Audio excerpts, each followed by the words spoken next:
Big news out of New Orleans on Friday afternoon as Derek Carr may be done for the season for the Saints, which means that, they need a quarterback in there right now sitting at 9th overall right behind the Panthers. So how does Derek Carr's status impact the Panthers at 8? We'll talk about that right here on Locked On Panthers.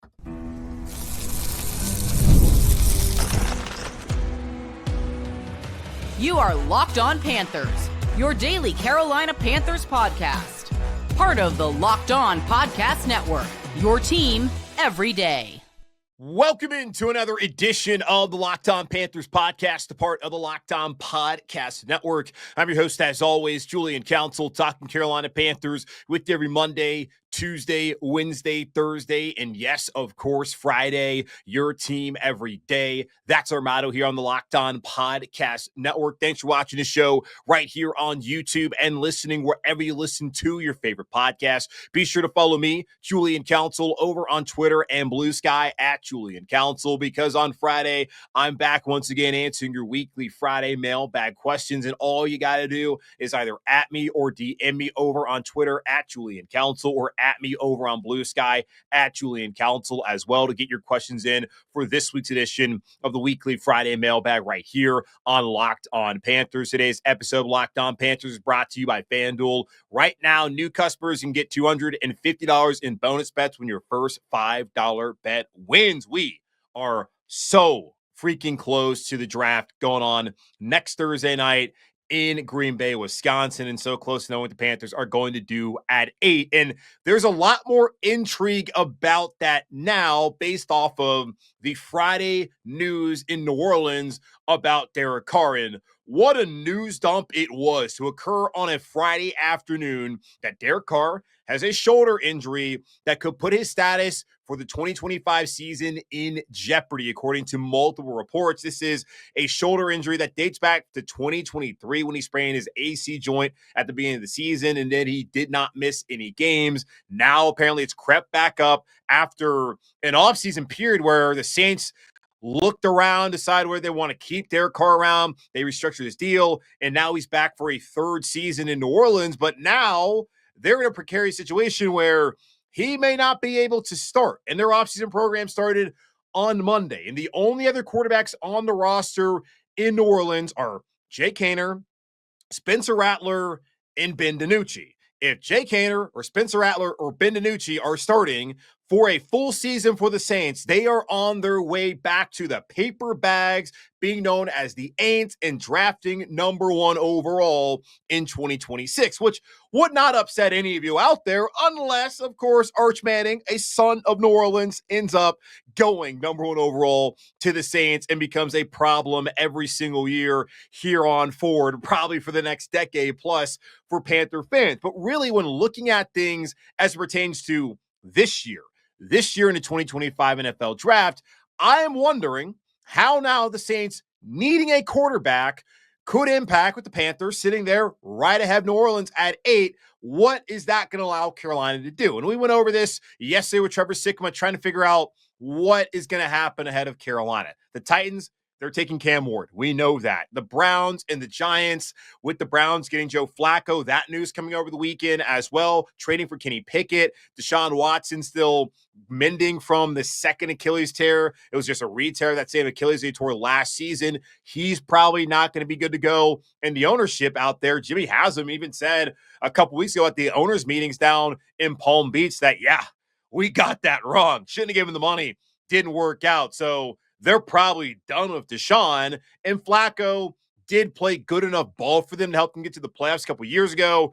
Threw a ton of picks, but won the comeback player of the year. Should have gone to Mar Hamlin, but still, he won that award, and maybe they feel fine with those two, that being Kenny Pickett and Joe Flacco, opposed to drafting, say, Shedeur Sanders out of Colorado. And understand this, Deion has been very open that Travis and Shedeur are not going to certain places. How Travis Hunter factors into all this? Well, he looks at Travis as a son, and of course, Travis is the best player in this draft. He wants to make sure he's going to the right organization. So we'll see what happens with the Browns at 2, but the consensus talk is either Abdul Carter or Travis Hunter are going to Cleveland. or going to New York to the Giants where they have Russell Wilson, Jameis Winston, a win or get out of town season for Brian Daboll, the head coach, and Joe Shane, the GM. So can they really risk, if you want to even call it a risk, putting a rookie out there in Shedeur Sanders as their starting quarterback? You look at the rest of it, the Patriots at 4 already have Drake May. The Jags at 5 already have Trevor Lawrence. The Raiders at 6, all right. Geno, he signed a deal. Don't think that they're necessarily going to have Shedeur backing him up for the next couple of seasons.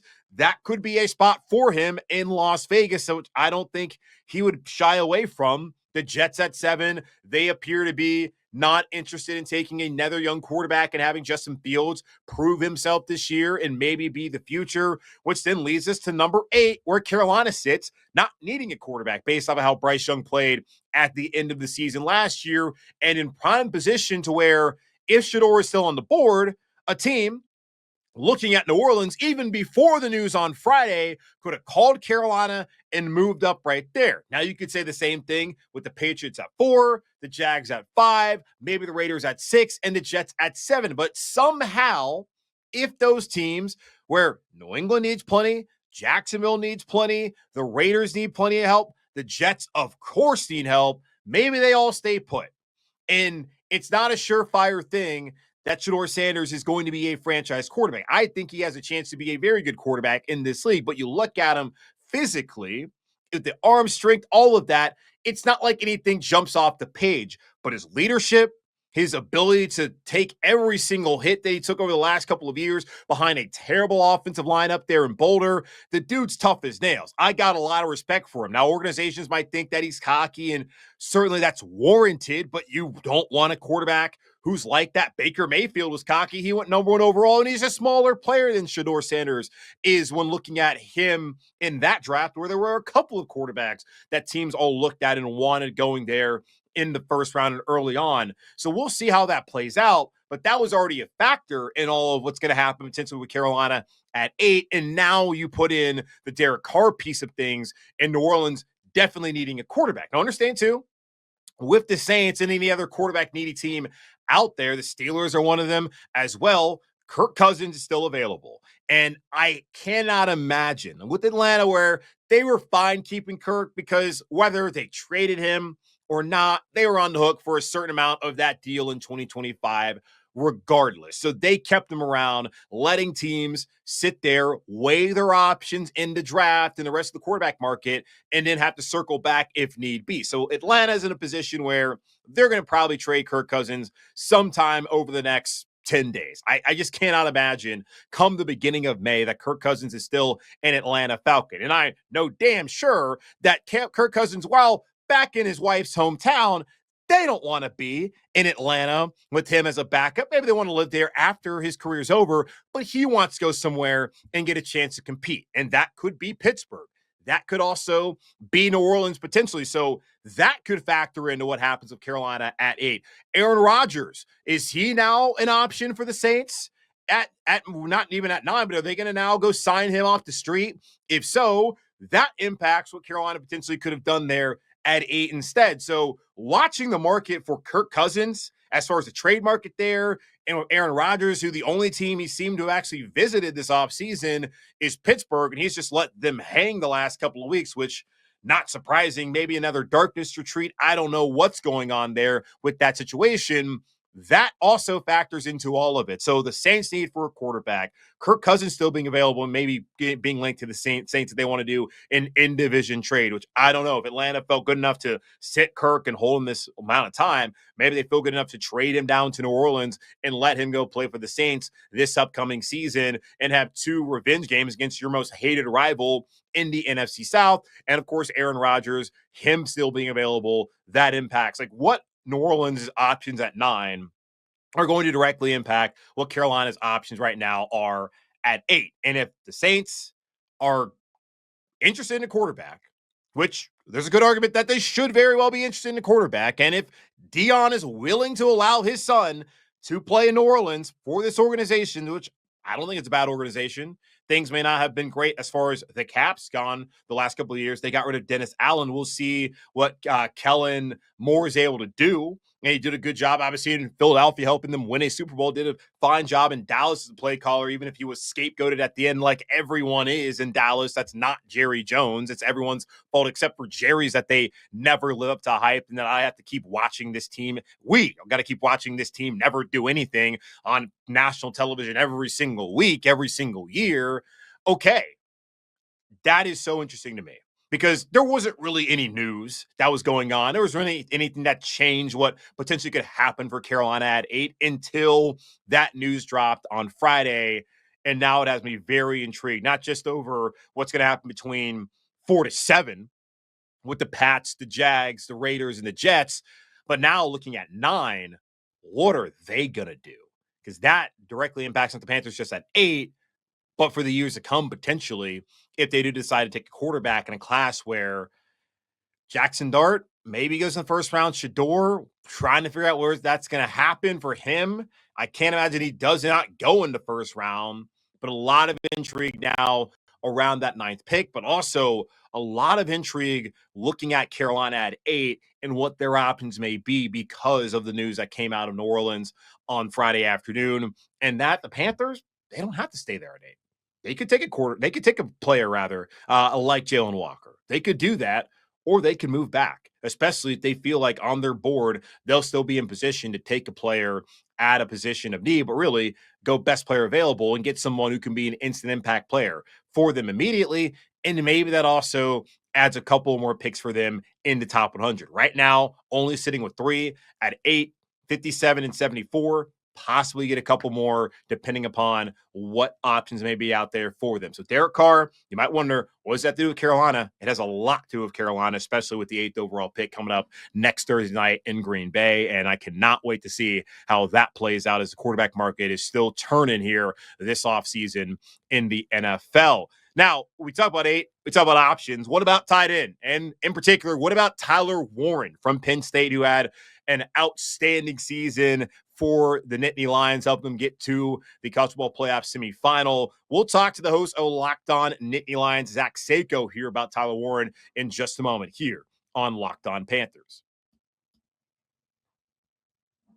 Ever check your bank account and wonder, where did all my money go? Between dining out, online shopping, and entertainment, it's easy to lose track. That's where Monarch Money comes in, your personal CFO, giving you full visibility and control over your finances. Monarch Money isn't just a budgeting app, it's a complete financial command center. You can track all your accounts, investments, and spending in one place, so you stop just managing your money and start building wealth. Take control of your finances with Monarch Money. Use code LOCKEDON NFL at monarchmoney.com for 50% off your first year. That's monarchmoney.com, code LOCKEDON NFL for half off your first year. All right, back here on Locked On Panthers, and as promised, Zach Seyko, the host of Locked On Nittany Lions, covering the Penn State Nittany Lions, is on here now. Follow him on X at Zach_Seyko. That's Seyko for all of our audio listeners. Zach, how you doing, man? Hey, doing great. Appreciate the invite. And I mean, if the Panthers decide to take Tyler Warren, granted they're drafting 8th, but I think it's justified if you take Tyler Warren high in this draft. Yeah, and he clearly was the best tight end in college football last year. I know there's a lot of debate between Penn State fans and Bowling Green fans, that you would never think there'd be kind of rivalry there, as they had Harold Fanning Jr., who was putting up some big numbers there at Bowling Green. Of course, we saw what Tyler Warren did, helping Penn State get to the semifinal there in the college football playoff this past year. But let's look at his career at Penn State that's gotten Warren to this spot where he is on the precipice of being a first-round pick and potentially a top 10 pick, as Carolina is in need of a tight end, I think, in this draft. So looking at his story, he was a 4-year starter at quarterback in high school, then goes to Penn State and gets transitioned into a tight end. Was that always James Franklin's plan, or did this Tyler get there and decided, hey, we think the best thing for you moving forward and for our program is that you become a tight end? Yes, they recruited him as a tight end, because if you look at the recruiting rankings, he's a 3-star tight end. So he did play quarterback for his entire high school career, and then he ultimately transitioned to tight end, and it worked out because he was just a freak athlete. That's really what it was. It was the athleticism. And they said, hey, we like what you can do just over, and that's why they used him as a quarterback. That's why he was basically an extra running back at times. Sometimes he led the team in rushing last season. It's the versatility. It's the, honestly, to put the team first. He's clearly selfless by saying, yeah, I'll convert to tight end. Yeah, I'll do whatever is necessary in this offense. And he was doing it from the beginning. Even though he was overshadowed by the likes of, I mean, these names are going to be familiar for NFL fans. Brenton Strange over at the Jacksonville Jaguars, former second-round pick. Theo Johnson, former fourth-round pick with the New York Giants. That's who Tyler Warren was sharing reps with at the time. So why he didn't become the superstar overnight is because you weren't just going to jump two future NFL starters just like that, especially when you were going from, but he was on the field right away, even though he had just converted from quarterback to tight end. And he's from Mechanicsville, Virginia, and he went to, Alty High School, which has an enrollment of 1,600, and a town is only 39,000. So for a lot of people out there, and Panther fans should understand this, Xavier Legette, who actually became a wide receiver full-time until he got to college at South Carolina, played quarterback. He's from a small town in South Carolina, and that's Warren, small town in Virginia. Typically, these high schools are taking the best athlete and making the quarterbacks so they touch the ball every single snap. And then once they get to the collegiate level, that's where they find their natural position. That's clearly the case here with Tyler Warren at tight end. And you look at him, the impact that he made, it was incremental, as it typically is with a lot of these guys. He goes as a redshirt in 2020 during the pandemic year. Then in 2021, 5 receptions, 2022 doubles that to 10. Then in 2023, start seeing the impact where he had 34 and 422 yards rather. And then last year, exploded, 104 receptions, 1,233 yards, 8 touchdowns through the air, 4 rushing, even threw a couple of touchdowns a season ago as well. Wins the Mackey Award, 7th in Heisman Trophy voting. I know James Franklin was high on him, but did they really expect him to go from what he had put up in his first 3 years truly playing to becoming the best tight end and maybe one of the best offensive weapons in college football and possibly a top 10 pick in the NFL draft? Short answer, yes. Yes, there was total buy-in from Penn State and James Franklin that when Tyler Warren was behind Theo Johnson, they dubbed him as the best kept secret in college sports, in college football at the time. And then it quickly pivoted to, okay, he's here, he's arrived. And then week 2, best tight end. And eventually that campaign kicked off. So there was a little bit of marketing involved, but Penn State had always talked about, there was always, watch out for Tyler Warren. Keep an eye on Tyler Warren. And you say, oh, well, his stats, that one season, 400 yards, he started to progress. Yeah, because Brenton Strange wasn't there anymore. So there wasn't this 3-way split of statistics. When he became the focal point, when he became the number one option in the offense, when this was a run-first team, mind you. I get it. It depends on people who watch college football or know Penn State very well know that wide receiver was an issue. But it's I'm sorry to bring this up, Zach, but no receptions in the Orange Bowl, unbelievable. I mean, when you have Tyler Warren, but it's part of it. Yes, they did not live up to expectations. They certainly didn't. But when you have a player like Tyler Warren, you feed him the football. Notre Dame, Ohio State, everybody game plan for him, double, triple coverage, and you could still, to your best, limit him. He was still able to do so much. Ohio State figured it out for the most part, but you need to have elite caliber NFL safeties just to keep him at about 60 yards. So the guys that he's going to be going up against in the future, he's doing that against comparable talent.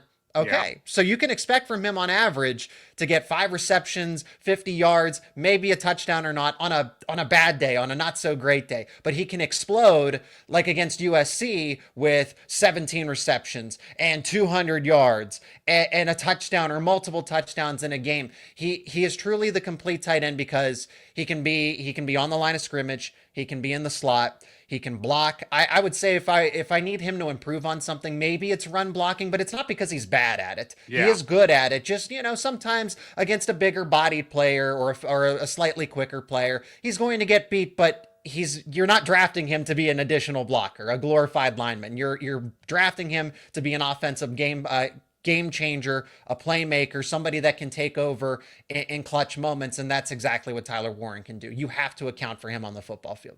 Yeah, and you can always find your blocking tight ends later on in the draft or as UDFAs or in free agency. And I mean, that's what a lot of teams are going to do. Like, you're right. You want to find those difference makers offensively and defensively, like early on. And Tyler Warren certainly, I think, will be that once he gets to the NFL level. And you pretty much answered my question about how far along he is as a prospect, talking about his ability to catch, ability to line up all over the field, and if anything, going to work on run blocking. But that's probably the case for most of these guys anyways, because they're just going to see different talent levels. Obviously, he saw Michigan players. You got guys like Kenneth Grant and like Mason Graham, who wouldn't really be lined up against, but their edge guys are good.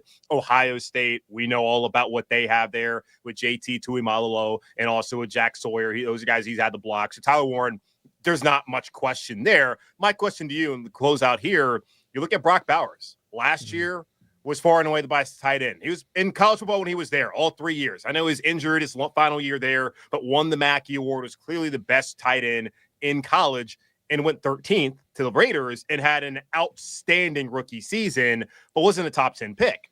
I'm looking at the latest mock draft from Mel Kiper Jr. He does have Tyler Warren going 10th overall and on the board in Carolina's there at 8, but he has him going 10th overall to Chicago. Do you believe, and why, if so, is Tyler Warren worthy of going into top 10 when Brock Bowers, who set all the records last year, wasn't even worthy, at least was not selected there in the top 10 a year ago?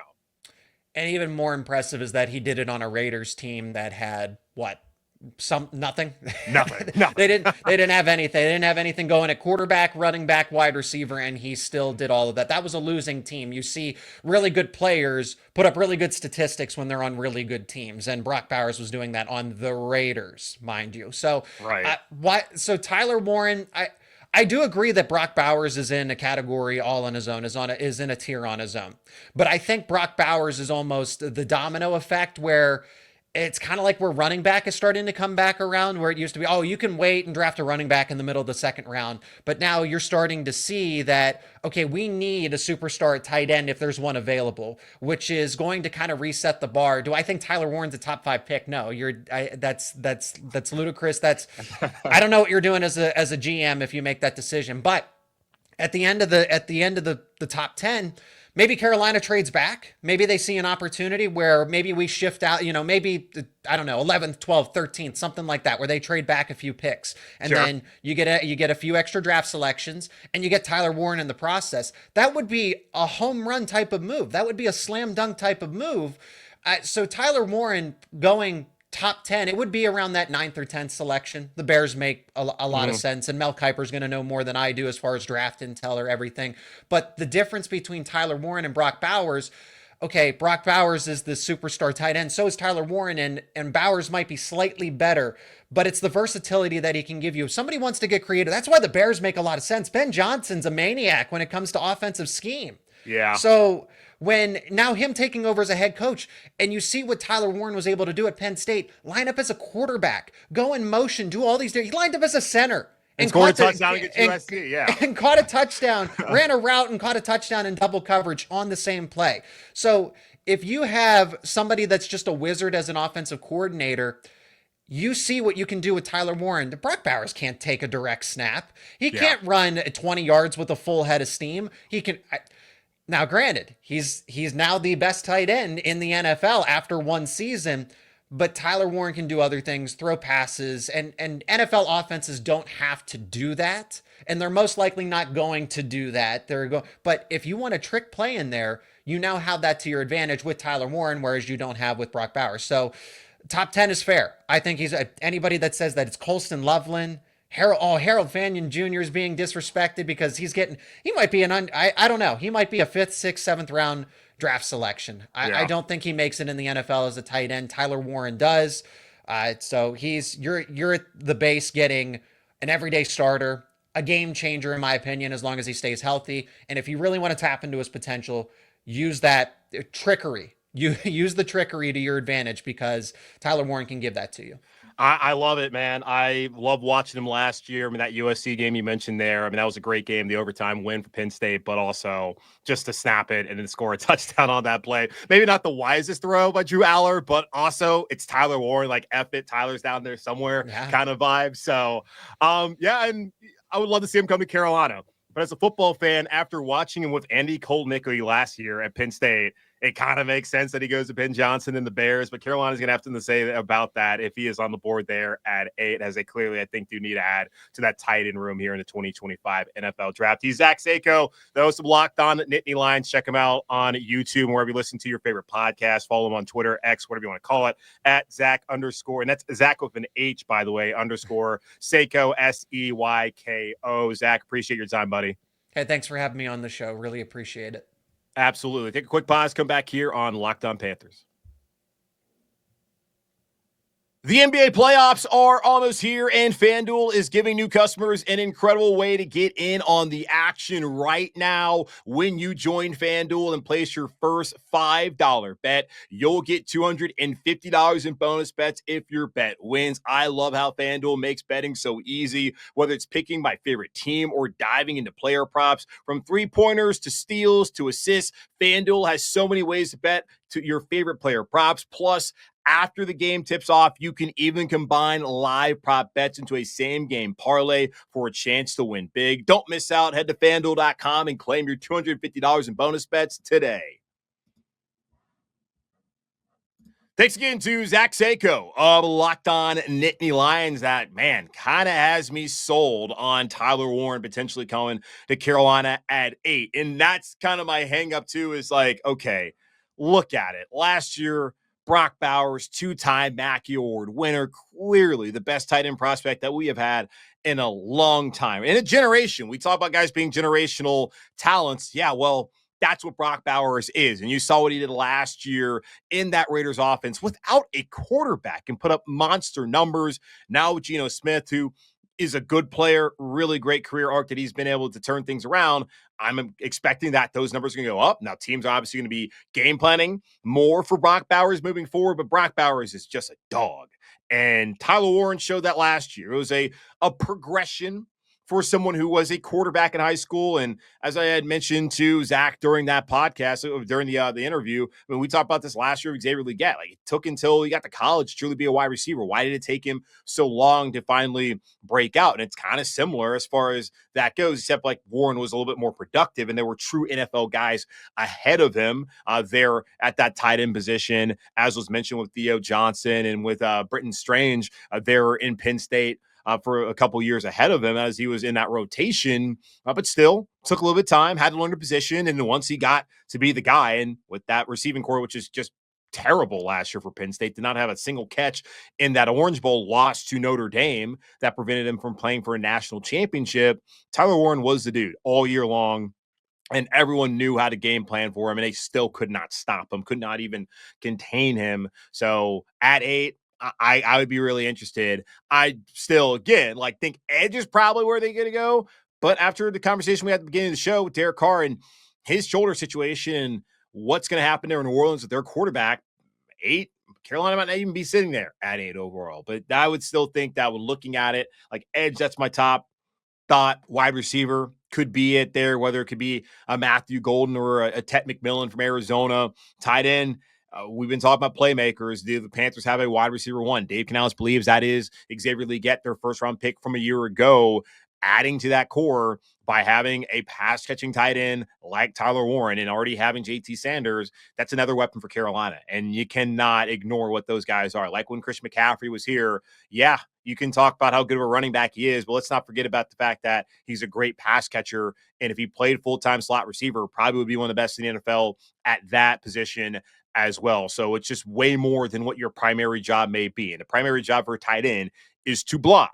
But the secondary thing they do is catching the ball, and they have somebody in JT Sanders who can do that, but they could add another element to that in a guy like Tyler Warren who could have a great duo there at the tight end spot moving forward. Tommy Trimble's still in that room. And then you look at what Jalen Coker, Xavier Legette, and some of the younger receivers that will come along down the road can do in this offense, hopefully with Bryce Young still as their quarterback. So we'll see what happens there at 8 if they stay there, and whether a tight end like Tyler Warren is worthy of going to the top 10 to Carolina with the 8th overall pick. But that's going to wrap up or this edition of the Locked On Panthers podcast for our Locked On Podcast Network, hosted by yours truly, Julian Council. Again, y'all, subscribe or follow the show for free over on YouTube or wherever you listen to your favorite podcast.